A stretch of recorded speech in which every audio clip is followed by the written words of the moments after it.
Welcome back, guys. This week's video is going to be addressing misconceptions about synchronicity.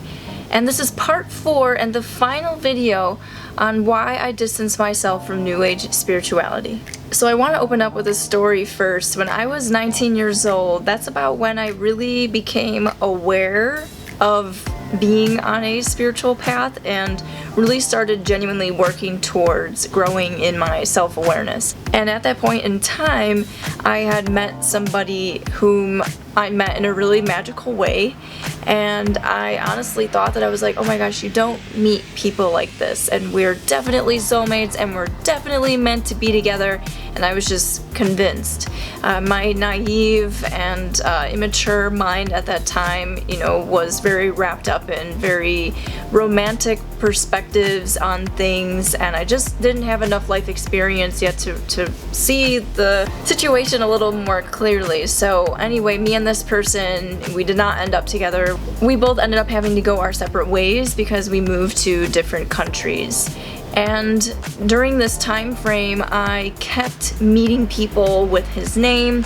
I kept seeing his name everywhere. I kept having, moments and situations where I was reminded of things about him. And I thought at the time that these were signs from the universe that we were still going to end up together. And that just wasn't the case. So unfortunately, I was, convinced that these signs meant a certain thing, that something outside of me was telling me something, and that's actually completely missing the point of what Jung meant when he coined synchronicity. So right now I want to go into a bit about how the New Age has defined synchronicity, and I did a simple search on Google.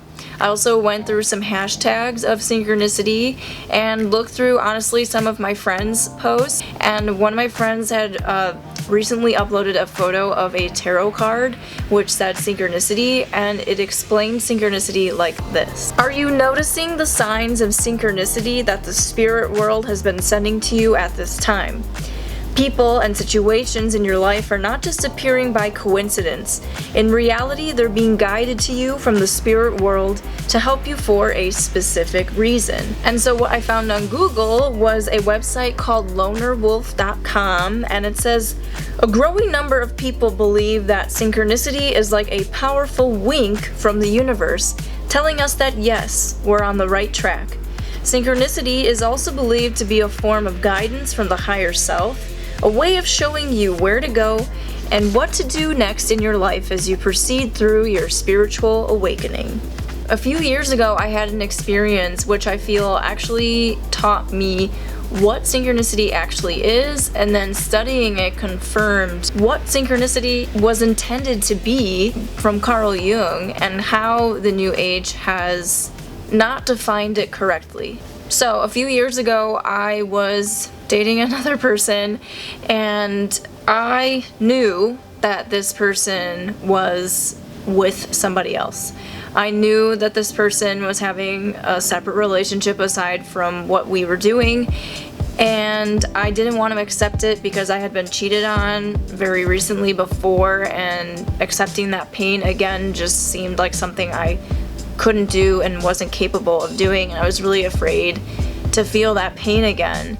So I was spending time with this person, and we were going shopping, and every store we were going into, there was a song playing in the store which kept talking about something that had to do with cheating and breaking up. And I knew, and it felt like, and it seemed like the volume was just raised like a little bit louder, and I was like, I know something's going on, and I know something is wrong, but I'm not admitting it to myself, and I knew that I wasn't. And when I travel and when really meaningful things are like happening in my life, I always see the number sequence 333. And that same day when we were like going into all these stores, we went out to eat, and our order number for food was 333. And in the end, it was true. He did have another girl in his life, and there was just a lot of deceit and lies, and eventually did have to face it all, and it was really painful, but it was worth it. And that experience showed me that there was something I wasn't facing internally, and I was projecting things externally to show me what was happening internally. And I was like, the synchronicity thing, I think I'm starting to understand how it works. So I'm going to explain to you what it really is, how to understand it, and how it is still amazingly magical. So if you go to Google and you type in the word synchronicity, it will define it as such: the simultaneous occurrence of events which appear significantly related but had no discernible causal connection. Now, the reason why I brought up examples from my own life is because I think we could really use these as examples to really illustrate the misconceptions that the New Age has had about synchronicity and what it actually means. Now, in the first experience that I had, it was showing me what was going on in my heart, what was going on in my thought process. I was thinking about this guy so much, and what I was seeing on the outside is what was happening inside of me. There's this amazing quote which I live by, which says, "We don't see things as they are, we see them as we are." That's something that can be found in the Talmud, which is one of the central books in Judaism. And even with the experience with the guy who was cheating on me, I knew again that something was going on internally, but I wasn't accepting it. So externally, it was showing me what was happening internally.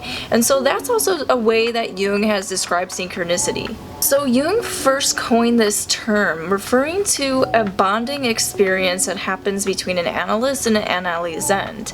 And some of his experiences that we read about in my course last year was one, for example, when he was younger, before he became a doctor, he had dreams of particular images. And then way later in life, like I think it was like 30, 40, 50 years later, he had a patient who was hallucinating and was seeing the same images in his hallucinations that Jung saw in his dreams as a child. This was a synchronistic experience.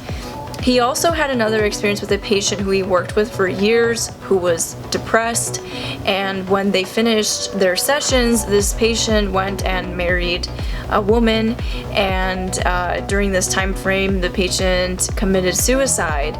And the night that the patient committed suicide, Jung woke up feeling a lot of like pain in his head, and then later found out that at the time that he woke up feeling that pain is when his previous patient had committed suicide and shot himself in the head.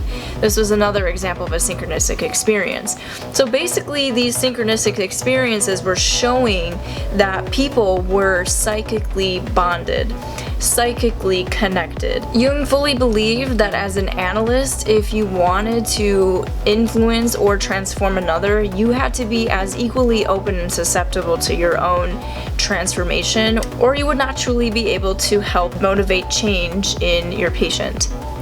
Now, I think that when these synchronistic experiences happen between two people, and I personally think that it can happen between people who are intimate, not just an analyst and analysand, which is also a form of intimacy that you have with your therapist, but I think it can happen in, intimate friendships, intimate romantic relationships, intimate experiences even with a family member.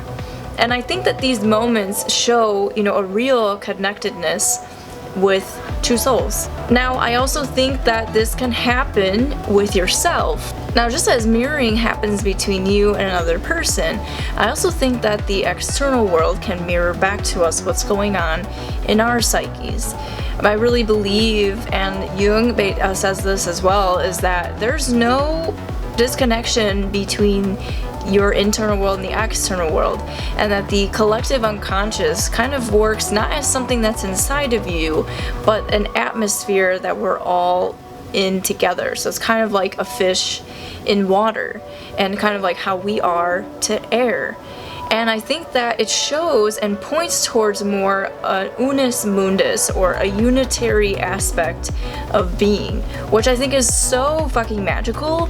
And like in my experience where I wasn't admitting certain things to myself, the external world was showing me that. It was showing me compensatory aspects of myself that I really feel like I needed to to integrate in order to feel a more sense of wholeness, which I believe that truth and awareness can bring us closer to wholeness.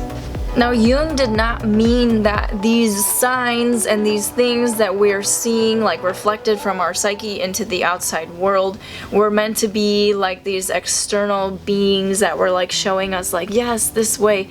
It was more that synchronistic experiences can act more as a guide to what's going on in your inner world, and also serve more as, again, a mirror to show you what's going on in your emotional state. I also think that Jung meant just how you would interpret dreams when you are seeing these symbols and images outside of you.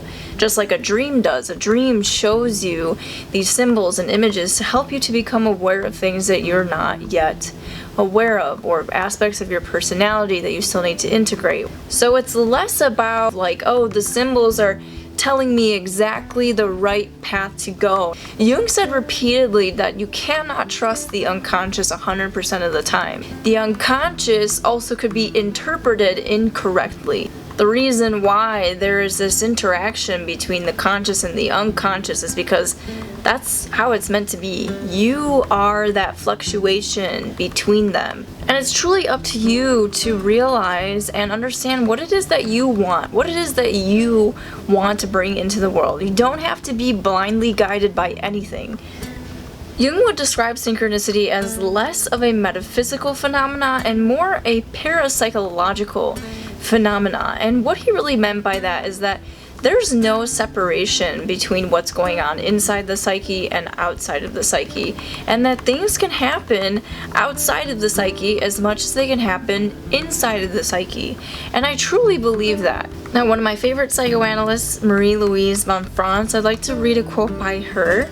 And she says, "Synchronistic events constitute moments in which a cosmic or greater meaning becomes gradually conscious in an individual.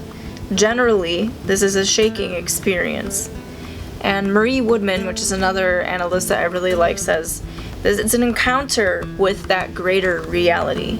Now, when they say that, I don't think that that means that they're saying that you're opening up to and realizing that there's this like other being apart from you, which is like manipulating things for you. I think it's opening up to that greater reality of you being connected, of you being aware. I think it's also showing, deep and real connections that we're bonded to, that we're intimate with, that we're going through transformations with after, wrapping up how Jung has actually termed it, and, given like my own experiences with it as well. I think it's more so an opportunity and a guide to show us what's happening internally, to show us how we're truly feeling, what's going on within us psychologically, and just how psychologically connected you are to a person. Now, I don't know if that means, if you're connected to someone, you're going to be together forever. Or if that means that if you're connected to someone, the relationship is going to become a particular thing. I think you know that sometimes, and sometimes I think you can just leave it at that. You are simply connected to someone. Or you can leave it at, hey, I'm recognizing that this is what's going on inside of me, and I don't have to come up with stories about what it might mean, and then be wrong about it and hurt yourself because you came up with these expectations and thoughts about what something might mean, and it isn't what it means at all. So I really hope that these videos have addressed some concerns that I have with the New Age. It's a community and a movement that is very often overlooked and not taken seriously, and I think a lot of academics and people who study anthropology haven't studied the movement enough and how influential it has been on our culture and on our minds. And because so many people haven't taken it very seriously, I think a lot of people have been pretty hurt by it, myself included.